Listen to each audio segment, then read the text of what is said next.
حضرت بلال بن ربا اسلام کے پہلے مؤذن تھے۔ آپ کو رسول اللہ نے خود پہلا مؤذن منتخب کیا۔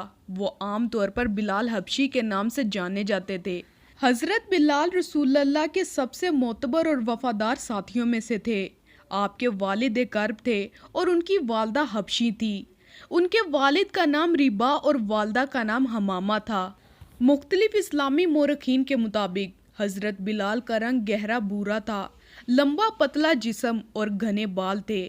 ان کا ایک مسلمان بھائی تھا جس کا نام خالد اور ایک بہن تھی۔ ان کی تاریخ پیدائش کے بارے میں اختلاف ہے۔ بعض علماء کے نزدیک حضرت بلال ہجرت سے 53 سال پہلے پیدا ہوئے، لیکن بعض کے نزدیک وہ ہجرت سے تقریباً 43 سال پہلے پیدا ہوئے۔ ان کی پرورش مکہ مکرمہ میں ہوئی۔ حضرت بلال کا تعلق قبیلہ بنو جماعت سے تھا۔ حضرت بلال کے والدین غلام تھے اور غلاموں کو معاشرے میں سب سے کم درجہ حاصل تھا، کیونکہ انہیں اپنے آقاؤں کے تمام احکامات کی تعمیل کرنا پڑتی تھی۔ حضرت بلال ایک غلام کے طور پر پیدا ہوئے اور ان کا آقا امیہ بن خلف تھا جو بنو جماع کا سردار تھا۔ نزول اسلام سے پہلے ہی حضرت بلال کو کفار کے رسم و رواج سے فطری نفرت تھی۔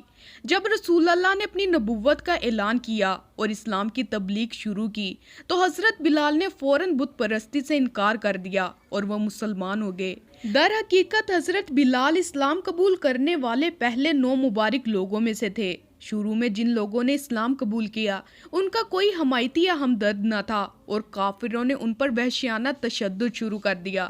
حضرت بلال اس وقت سب سے زیادہ مظلوم مسلمانوں میں سے تھے۔ حضرت بلال پگھلتی ہوئی گرمی میں اور بھاری پتھر کے بوجھ تلے تھے اور غروب آفتاب کے وقت انہوں نے انہیں اٹھایا اور ان کے گلے میں رسی ڈال دی۔ پھر انہوں نے اپنے لڑکوں کو حکم دیا کہ وہ اسے مکہ کے پہاڑوں اور گلیوں میں لے جائیں، لیکن حضرت بلال کی زبان سے مقدس نعروں کے علاوہ کوئی اور بات نہیں تھی۔ حضرت بلال کی اذیتیں کئی دن تک جاری تھی، لیکن وہ صبر، بہادری، ثابت قدمی اور اللہ سے آخرت میں اجر کی امید رکھتے تھے۔ اس غلام کی خبر رسول اللہ کے چند اصحاب تک پہنچی اور انہوں نے رسول اللہ کو بلال کی خبر دی۔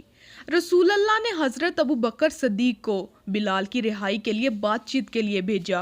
حضرت ابو بکر صدیق امیہ اور اس کی قوم کے پاس گئے جب وہ بلال کو اذیت دے رہے تھے۔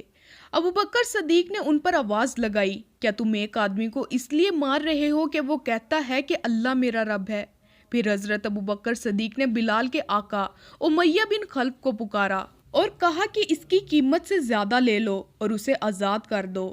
امیہ کو ابو بکر کی پیشکش پسند آئی کیونکہ اس کا خیال تھا کہ بلال کو ابو بکر کو فروخت کرنا اس کے خادم کی موت سے زیادہ فائدہ مند ہے۔ امیہ نے بلال حضرت ابو بکر کو بیچ دیا۔ حضرت ابو بکر نے فوراً بلال کو آزاد کر دیا۔ پھر حضرت ابو بکر صدیق بلال کو لے کر روانہ ہوئے اور رسول اللہ کو ان کی آزادی کی خبر دی۔ پھر حضرت بلال سب سے زیادہ قابل اعتماد اور وفادار صحابی رسول میں سے ایک بن گئے۔ حضرت بلال رضی اللہ تعالی عنہ ایک مشہور صحابی ہیں جو مسجد نبوی کے ہمیشہ مؤذن رہے۔ شروع میں ایک کافر کے غلام تھے، لیکن بعد میں آپ نے اسلام قبول کیا۔ عرب کے لوگ جو بتوں کی پوجا کرتے تھے اور اسلام کے سخت دشمن تھے، جس کی وجہ سے وہ مسلمانوں پر بہت ظلم کرتے۔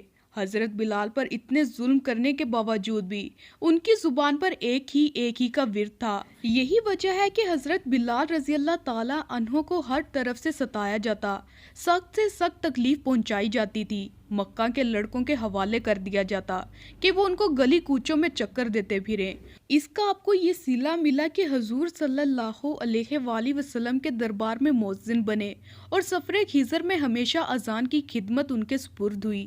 حضور کے وصال کے بعد مدینہ طیبہ میں رہنا اور حضور کی جگہ کو خالی دیکھنا آپ کے لیے مشکل ہو گیا، اس لیے ارادہ کیا کہ اپنی زندگی کے جو دن ہیں جہاد میں گزار دوں۔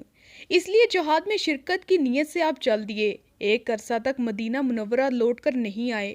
ایک مرتبہ حضور کی خواب میں آپ کو زیارت ہوئی۔ حضور نے فرمایا، بلال یہ کیا ظلم ہے، ہمارے پاس بھی نہیں آتے۔ آنکھ کھلنے پر آپ مدینہ طیبہ حاضر ہوئے۔ حضرت امام حسن اور حسین نے اذان دینے کی فرمائش کی۔ لاڈلوں کی فرمائش ایسی نہیں تھی کہ انکار کی گنجائش بنتی۔ آپ نے پھر سے اذان دینا شروع کی۔ یمن میں قیام کے دوران حضرت بلال رضی اللہ تعالی عنہ کے دل میں نکاح کرنے کا خیال پیدا ہوا۔ حضرت بلال دوشیزہ ہند کے والدین سے ان کی بیٹی سے نکاح کرنے کی خواہش کا اظہار کیا۔ لڑکی کے والدین نے حضرت بلال سے سوال کیے کہ کہاں کے رہنے والے ہیں، کس قبیلے سے ہیں اور آپ کا حسب و نسب کیا ہے۔ حضرت بلال رضی اللہ تعالیٰ عنہ نے لڑکی کے والدین کو سب کچھ سچ بتایا کہ میں بلال بن ربا ہوں، میں پہلے ایک غلام تھا اور گمراہی میں تھا، پھر اللہ تعالیٰ نے مجھے ہدایت دی اور حق کے راستے پر چلنے کی توفیق دی، میں رسول اللہ صلی اللہ علیہ وآلہ وسلم کا صحابی ہوں۔ لڑکی کے والدین نے یہ باتیں سن کر اپنے خاندان کے چند لوگوں سے بات کر کر مدینہ طیبہ بھیجا اور رسول اللہ صلی اللہ علیہ وآلہ وسلم سے اس بارے میں مشورہ کیا۔ رسول کریم صلی اللہ علیہ وآلہ وسلم ان لوگوں کی باتیں سن کر کہنے لگے کہ تمہیں یہ کس نے حق دیا ہے کہ تم ایک جنتی شخص کو اس کی حیثیت سے کم خیال کرو؟ حضور کی یہ باتیں سن کر ان لوگوں کو اطمینان ہو گیا، پھر حضرت بلال اور ہند کی شادی ہو گئی۔